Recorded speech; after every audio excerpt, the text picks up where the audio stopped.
How far you succeed in your trading career depends entirely on your ability to read charts. Since a regular retail trader like you and me has no clue about what is happening at the fundamental level behind the market, nor do we have access to large resources, our buy and sell decisions rely only on analyzing the chart of a company's stock or an index.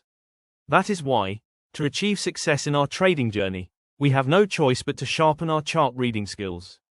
Among all the vital concepts of chart reading in smart money, liquidity stands as the most crucial. If you can identify liquidity on the chart, then nothing can stop you from becoming a consistently profitable trader. So, in today's video, we will explore how you can spot liquidity on the chart. Many traders often have several questions in their minds regarding liquidity. The most common among them is, what exactly is liquidity? And how do we locate liquidity on the chart? Before we dive into that, it's essential to first understand what liquidity actually means.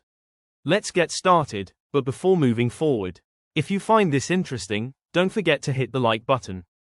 And if you are new here, be sure to subscribe to our channel and turn on the notification bell so you never miss our upcoming uploads. I'll see you right after the intro and disclaimer.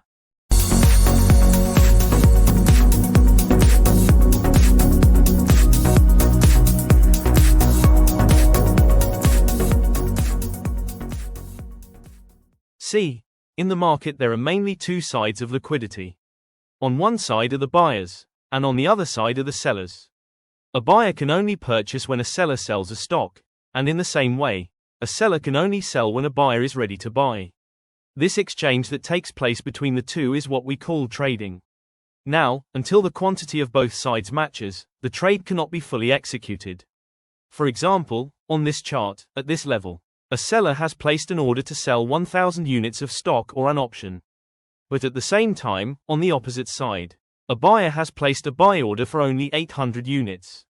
This means that only 800 units will be executed in this trade, and the remaining 200 units will stay pending. In other words, there are more sellers but fewer buyers at this point. This indicates that the stock or option lacks liquidity, which is why the transaction could not be completed. This very concept is what smart money refers to as liquidity. To put it simply, if you want to spot liquidity on a chart, you just need to check the areas where buyers and sellers are most active. That is, the zones where their buying and selling activity is highest. Once you understand this concept of liquidity, the next step is learning how to locate it on the chart. Liquidity appears in several forms at different points on any chart. Among these, today we will focus on the major chart conditions. So first, let's understand equal highs and equal lows.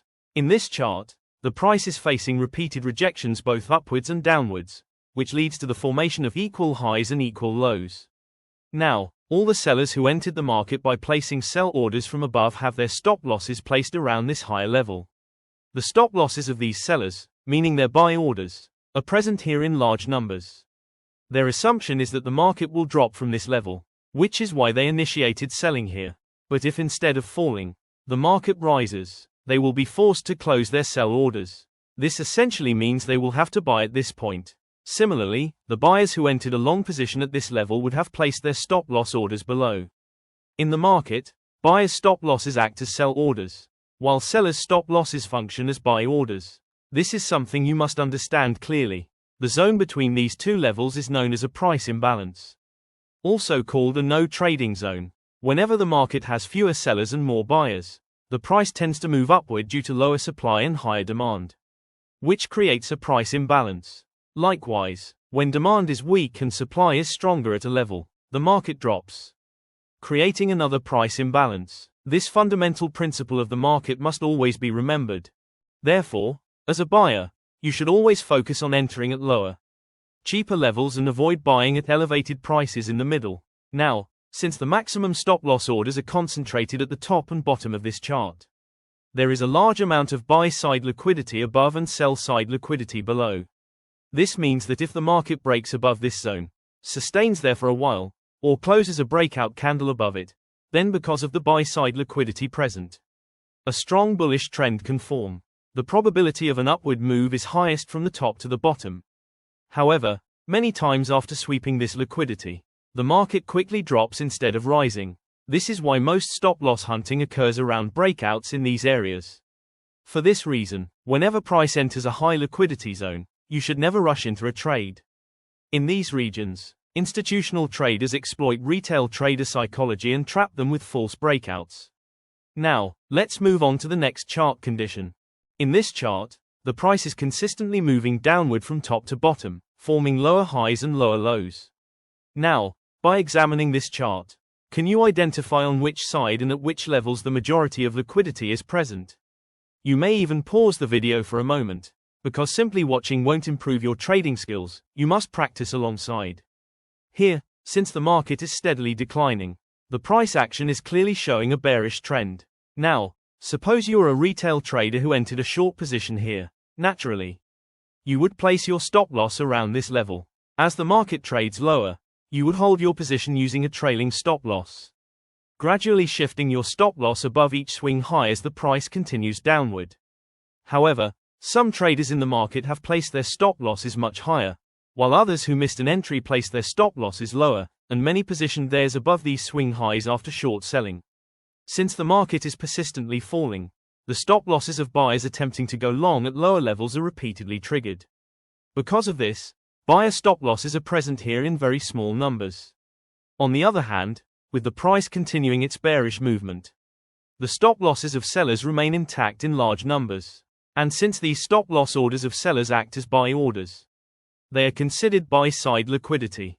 If you closely observe this chart, you will notice that the largest cluster of sellers' stop losses, meaning buy-side liquidity, is sitting above.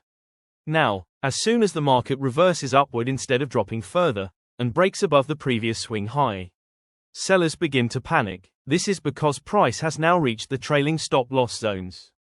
As they watch their short selling profits shrink, many either exit their trades manually or are forced out as their stop losses are hit. This triggers buying pressure due to short covering, causing the price to rise continuously. In this chart, you can also apply the trend line along with swing highs and lows. For example, when the market breaks this trend line to the upside, buyers become active after noticing the breakout. At the same time, seeing the price break above trend line rejection, the sellers begin to panic and exit their positions, which increases buying pressure in the market. That's why, whenever you analyze a chart, always pay close attention to the candlesticks and observe the zones where buyers and sellers are most active at that moment, because ultimately, the market moves through the actions of buyers and sellers.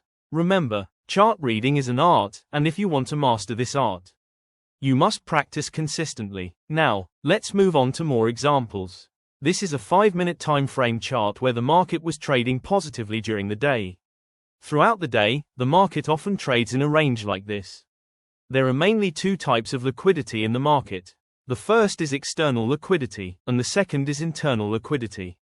The liquidity positioned at the top and bottom of this chart is called external liquidity, while the liquidity visible around the smaller swing highs and lows inside this range is called internal liquidity.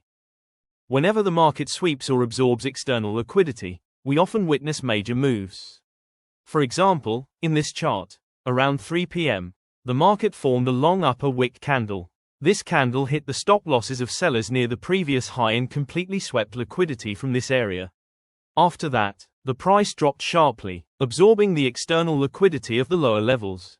If we observe carefully, the market targeted the internal liquidity lying inside this external zone through a fake breakout. Here, the retail traders who entered long positions during this range breakout had their stop losses placed in this zone, which created a large amount of sell-side liquidity. To capture this liquidity, the market first swept the external liquidity, then absorbed the internal liquidity, and finally dropped strongly downward. Therefore, whenever external liquidity and internal liquidity zones are close to one another, it is best to avoid taking trades in that area, because in such conditions, your stop loss is highly likely to be taken out. That's it, traders. Thanks for watching.